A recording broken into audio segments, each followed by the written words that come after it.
வணக்கம். இன்னைக்கு நாம தமிழக தேர்தல் முடிவுகள் பத்தி வள்ளல் மீடியா வெளியிட்ட ஒரு அதிரடியான பகுப்பாய்வை தான் பார்க்க போறோம். இது ஒரு வரலாற்று சாதனை. முதல் முறையா ஒரு தனித்த தமிழ் கட்சி பாரம்பரிய வாக்கு வங்கிகளை உடைச்சி எறிஞ்சிருக்கு. இந்த கணிப்புகளை பாருங்க. தவக 105 இடங்கள், திமுக 75, அப்புறம் அதிமுக 55 இடங்கள் பிடிக்கும்னு சொல்றாங்க. ஆனா இங்க தான் பெரிய சிக்கலே. பெரும்பான்மைக்கு தேவையான 118 இடங்களை தொட முடியாம தவக கொஞ்சம் பின்தங்கியிருக்காங்க. இது ரொம்பவே ஆபத்தானதுங்க. பெரும்பான்மை பலவீனமா இருந்தா அரசாங்கம் எப்ப வேணாலும் கவிழ்ந்துடலான்னு இந்த அலசல்ல கடுமையா எச்சரிக்கிறாங்க.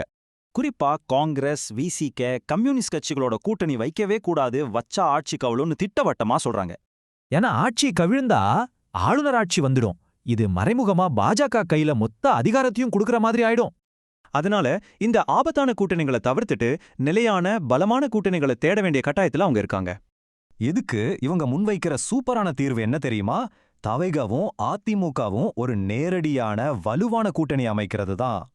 கணக்கு போட்டு பாருங்க. தவைக்காவோட 105, அதிமுகவோட 55 சேர்ந்தா 120 சீட் ஆயிடுச்சு. பெரும்பான்மை ஈஸியா கிடைச்சிடும்ல.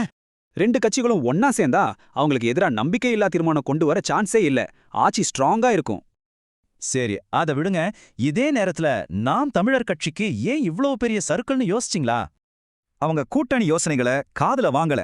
இன்ஸ்டாகிராம் ட்ரெண்ட நம்புனாங்க. முக்கியமா விஜய் மேல வச்ச தனிப்பட்ட தாக்குதல்கள் தான் காரணம். தெளிவான அரசியல் வியூகத்தை விதித்திட்டு வெறுப்ப மட்டுமே உமிழ்ந்ததனால வாக்காளர்கள் அவங்கள விட்டு சுத்தமா விலகிட்டாங்கன்னு இந்த அலசல் சொல்லுது. இதெல்லாம் ஒரு பக்கம் இருக்க, அடுத்து வரப்போற புதிய முதல்வர்கிட்ட மே 18 தொடர்பா ஒரு முக்கியமான கோரிக்கையை இவங்க வைக்கறாங்க. மே 18ங்கிறது ஈழப்போரில் உயிரிழந்த நம்ம உறவுகளை நினைவு கூறும் முள்ளிவாய்க்கால் நினைவு தினம்.